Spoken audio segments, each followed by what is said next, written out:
The state of Georgia was dependently Republican since 1972, but the Senate win by Democrat Raphael Warnock against Republican incumbent Kelly Loeffler reflects a seismic shift in that state. So who is to blame for the catastrophic loss in that red state? And now we also know that the results are quite close and looking good for Jon Ossoff as well. Indeed. With us to discuss, we've got Democratic strategist and founding partner of Northern Star Strategies, the one and only Michael Starr Hopkins, joined by co-host of the Realignment podcast, the one and only Marshall Kosloff. Great to see you, gentlemen. Good to see you, gents.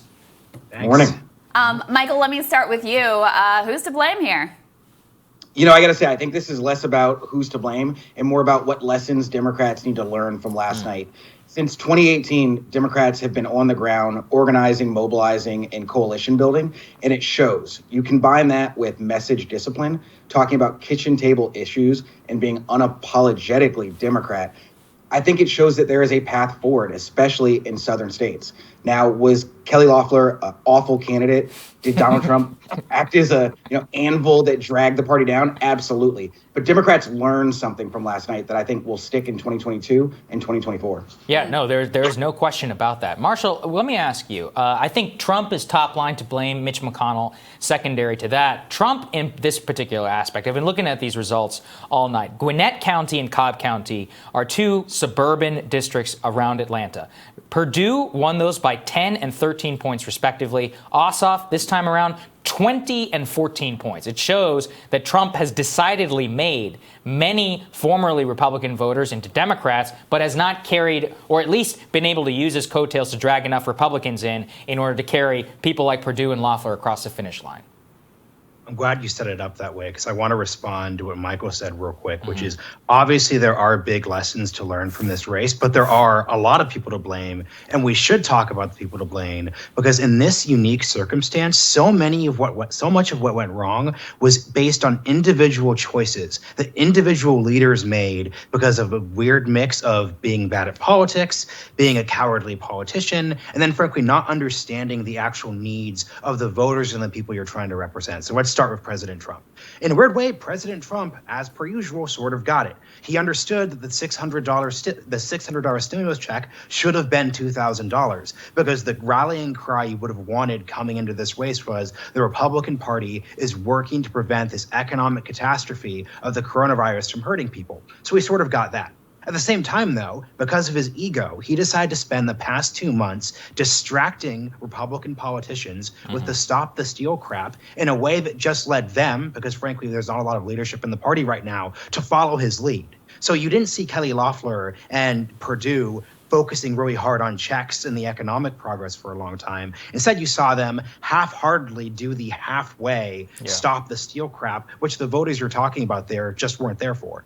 Yeah, I mean, Michael, in a way, Trump handed them sort of Democrats like both sides of the equation by being so ever present in the news. Obviously, he's an incredible motivator for the Democratic base, right? So he makes the stakes existential.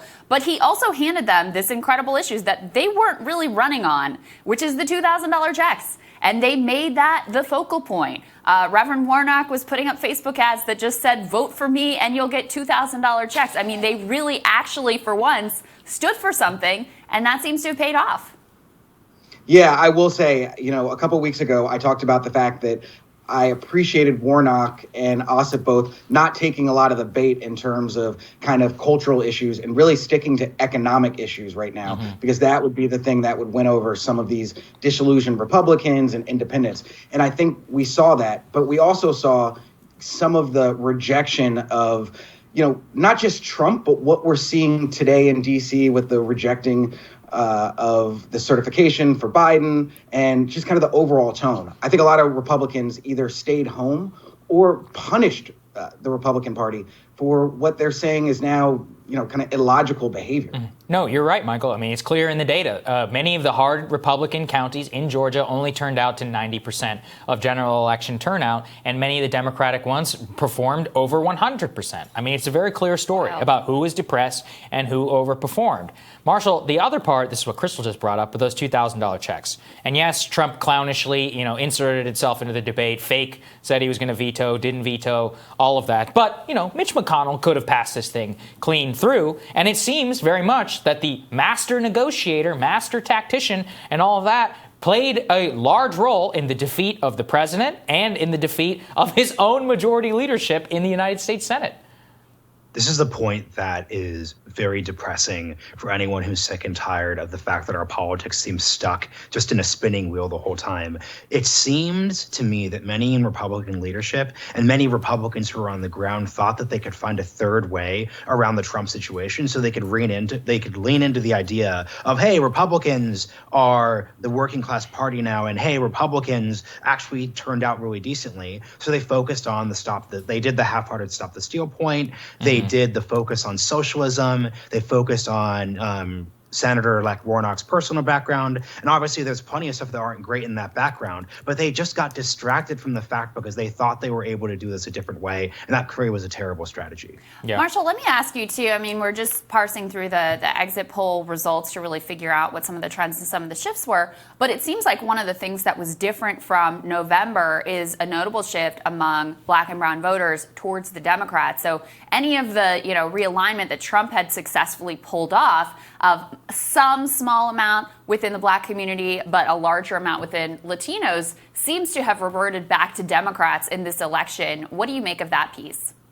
That's why we have to focus on the individuals to my initial context here. Donald Trump, for good or for ill, is the most unique individual in American politics. He probably always will be for the rest of the 21st century. He has a unique experience, a unique relationship with black and brown communities in a way that no other politician is going to replicate. So the key lesson here is that there are a bunch of Republicans who saw the fact that Trump did better with black and Hispanic voters while also governing as an establishment Republican in many ways, aka with the tax cuts and the lack of infrastructure reform, all those sort of things. They're going to look at that experience and say, hey, we could do the following. We could say the word working class a lot. We can, to your, tweets that you've been putting up this morning, they've been really funny, throw on flannel shirts and put on hats and call Democrats elitist and socialists and think they're going to win. That's just not true. You can't just put Ted Cruz in a flannel shirt, say working class a lot, do stop the steal, and then not actually deliver economic impacts for people. That just isn't going to come. Marshall, you're telling me... He grew the beard, though. Yeah, he grew the beard, too. You're telling me that you can be the richest member of the United States Senate and you can't fool people into thinking that you're a working-class Republican who doesn't have a husband who's the CEO of the New York Stock Exchange? I mean, I just can't believe this. All right, guys, stick with us. We're going to be back right after this.